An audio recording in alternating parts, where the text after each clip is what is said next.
What could happen if we take our workforce to new heights? Workforce on the Mic, presented by NAUTIP, brings you inspirational stories, innovative solutions, and expert insights that are shaping the future of the workforce.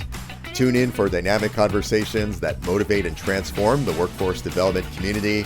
And now, on to the episode. Good morning, good afternoon, and good evening, all you workforce warriors across the country. My name is Alexis Franks, and I am your Director of Membership for the National Association of Workforce Development Professionals. And in today's episode, we'll be diving into a topic that's at the heart of building a brighter tomorrow, and that's around mentorship in youth workforce development programs. So think about this. Between the ages of 13 and 25, young people face some of the most critical decisions of their lives. They're deciding career paths, education choices, working on life skills. There is so much happening during these transformative years. And that's where we, as workforce development professionals, mentors, and community leaders can make a real impact. But mentorship isn't just about giving advice. It's about guiding young people to make informed decisions for themselves, helping them navigate their challenges and empowering them to create their own success. And how do we do that effectively? And how do we ensure that we're not just talking at them, but truly supporting and equipping them for the future? Well, today, I am thrilled to welcome Scott with Hats and Ladders, who has had extensive experience in mentoring and shaping programs that really, truly make a difference. Scott, thank you so much for being with us today. Thank you, Alexis. I'm happy to be here and Awesome. good to chat more. All right. So, now we'll do what we call passing the mic. So, Scott, let's jump right in. Can you share a little bit about your background and what kind of drew you to working with youth in their career development journey? Absolutely. I am Dr. Scott Brewster. I am the co-founder of Hats and Ladders, and I work predominantly now with building partnerships. And some of that I'd like to say is on-the-ground partnerships, where we go into organizations and work directly with mentors and youth. And so it's a very exciting world. So hopefully some of my insights will resonate with you and your listeners. So I started out in music, which is interesting because I ended up in workforce development. I was a teacher for a number of years teaching music. And then I just got excited during the 90s about what technology was doing to improve education. So I then at that point had a mentor myself who was a musician, but also an educator. And he said lots of great things are happening in the world as technology is empowering us to do more great things for young people. So I went back, got my PhD, and then fast forward a few years, I did some college teaching. I did some dissertation advising. I was the director of online learning for UNC Greensboro, probably for almost 10 years. And so I just had a lot of varied experiences across a lot of different youth worlds. And those worlds allowed me to connect with young people and begin to kind of influence what their direction might be in the future. So at some point, I connected with the New York City edtech firm. They made games for learning. We built Hats and Ladders together as a cooperative work, and Michelle Obama championed our product. And I'd like to say from that point on, it turned into a snowball because everybody's learning about us. And then we're able to now be around for about 8.5 years. We're the largest population center. We're in New York City and Chelsea, but we serve all of New York City youth career readiness. And I love being in this role because I literally am in the city and I go out and I do site visits and I hear young people talk to me about like the things that have inspired them to move in one direction or another, either through our program or through things that happen in tandem or adjacent with our program. So it's really, really thrilling to be in a place where there's just so many different types of youth and so many youth with different needs, and being able to feel and see and make that difference and feel accomplished and feel that like you've made a difference. Absolutely. Scott, that is quite a transition to go from music to workforce development. But I do think, just as you said, it's all about the effect and the impact that you've been able to have on the lives of so many youth from so many different perspectives. So that's very interesting. Thank you for sharing kind of your background. You're welcome. So, if you can share too, why do you think mentorship is so important for you today? That's a great question. So, as I described in my journey just now, it was a very windy, uncertain road. I did 20 things before I got to where I am now. And, Right.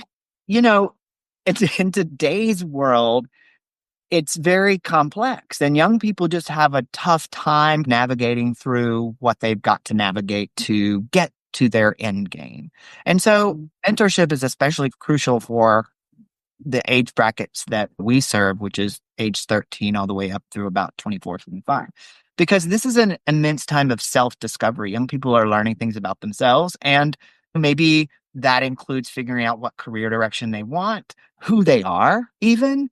And once you kind of discover who you are and maybe try on or test out the waters in a few careers, you may be ready to navigate this complex world. But having somebody there beside you, somebody that you can champion, that can champion you and can be available to be a sounding board and just give you advice is really critical.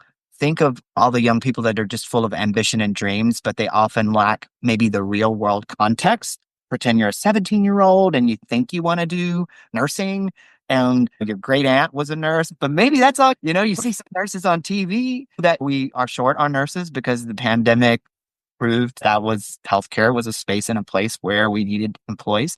And so those are the only things you know. And so imagine having somebody that you can just call on and be that person beside you to chat about what it's like to be there in that real context. That is so true. I just had some conversations with some young people recently, and their idea and thoughts of money and what you can do or being able to afford a home and what that looks like. It is so skewed, but they need the space to be able to say, okay, this is what I'm thinking, but maybe this isn't how things are in the real world. And maybe that changes their view of their education or their view of their career path. So that is definitely true. It's a time period of self discovery, to say the least.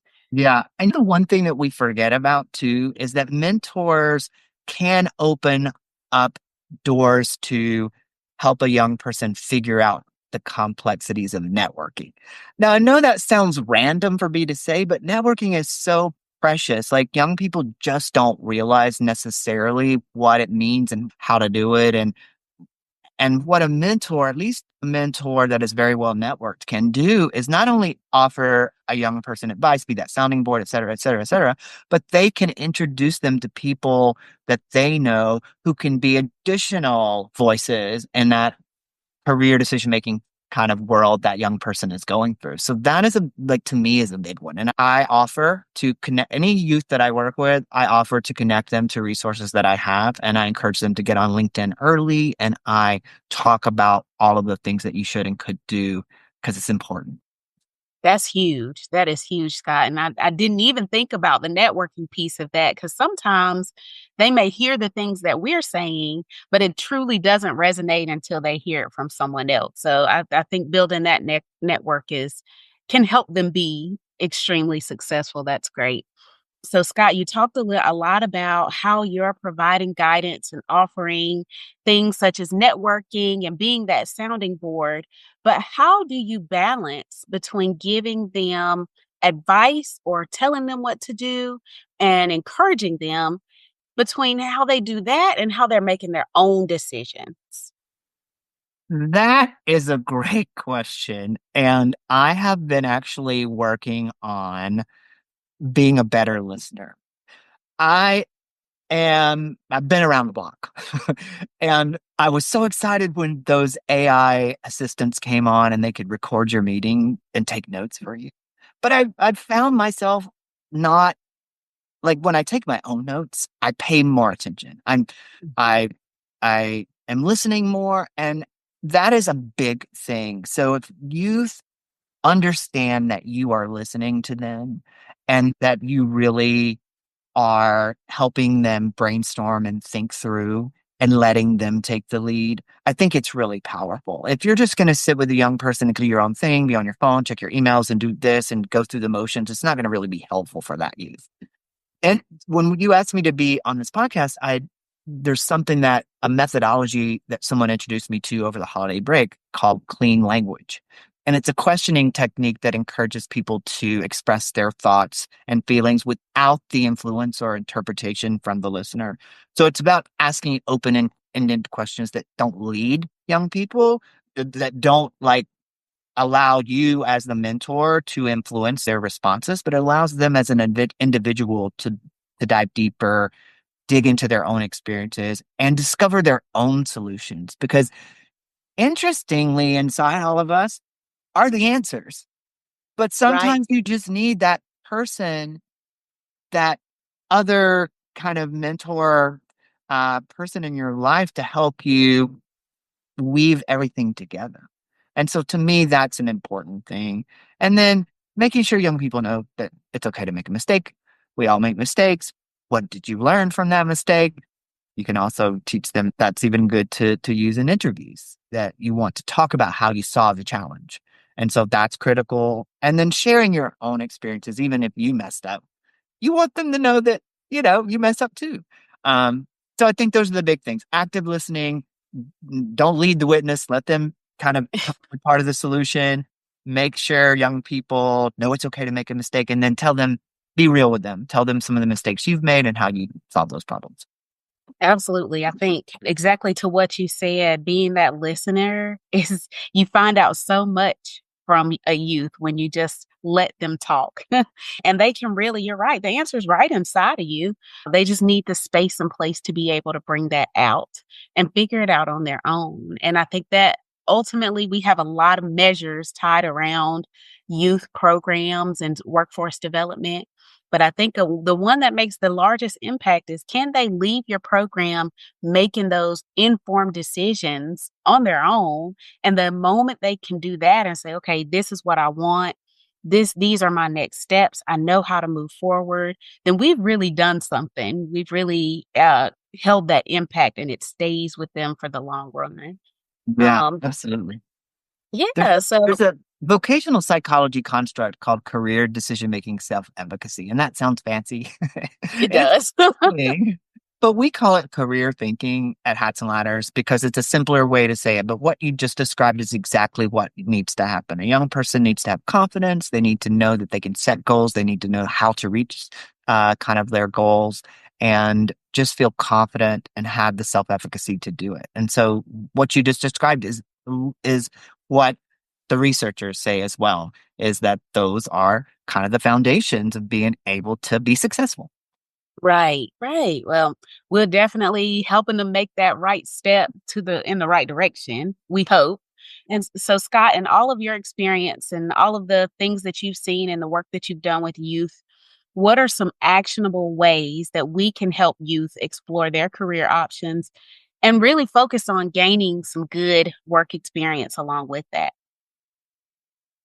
Sure. I think one of the actionable ways that, at least with Hats and Ladders, what we do is that we feel it's important for young people to get involved either in some kind of work-based experience. So early on, try to do some work in something that brings joy to you, or at least as a stepping stone to give you some skills for something you'll use later. That could be even in the guise of volunteering or an internship. New York is really great. There's a lot of opportunities for youth to do what I call light internships, where they, for example, could enroll in summer youth employment program, which serves 100,000 youth in the New York City region over the summer. And so for a lot of young people, it's their very first work experience. So that is critical because it actually helps them build a real life context for something they've heard about in school. They know you should dress professionally, but the moment that you have to do it, it means more. And so I think that would be a good one. The other thing I think that maybe the two of us didn't have when we were younger is the notion of all this free education online. So if you really are passionate about an area, encourage the youth that you mentor to take an online course. Many of them are free through, for example, Amazon or Google and LinkedIn Learning. There's a cost to that, but a lot of schools have access to that. And a big one is IBM. IBM now has Skills Build, which there's dozens of courses in emerging tech areas such as AI, cloud computing, like the fun, new, novel careers that we hear about. And so Right. there's so many places and spaces young people can get that training to give them a jump start. And that is critical. And they get professional certifications for many of the programs that I just described. But I recommend letting youth know and be aware of those and maybe helping them if they don't understand how to get started. But those are two kind of big ones I'd say is getting that early work experience and then doing some kind of training on your own, because that actually shows that you have the desire to maybe go into one of those fields because you're going to go out and do this on your own. No one's telling you to do it. So that's a big one. That is big. That is big. And I think there's so much access now. You're exactly right that we didn't have prior to. You're waiting to get through high school so that you can do something else and really explore what you want post secondary. But I remember it wasn't until 11th grade that we even considered things outside of STEM or education, those types of things. So it really the online learning has become a huge piece of just becoming a lifelong learner. And I think it is important for us to encourage youth to always be taking in something, to always learn and grow. And if you have that initiative to do that, that can lead you to a career choice. So it opens up so much for them. I think you're exactly right. And I'm glad to see that work is happening on the ground. And we're hoping that is happening across the country for everyone. It's definitely necessary for youth. So, Scott, I know we've talked a lot today. I've got one last question for you. So, how can organizations or schools or communities better support mentors and youth in building these career connections?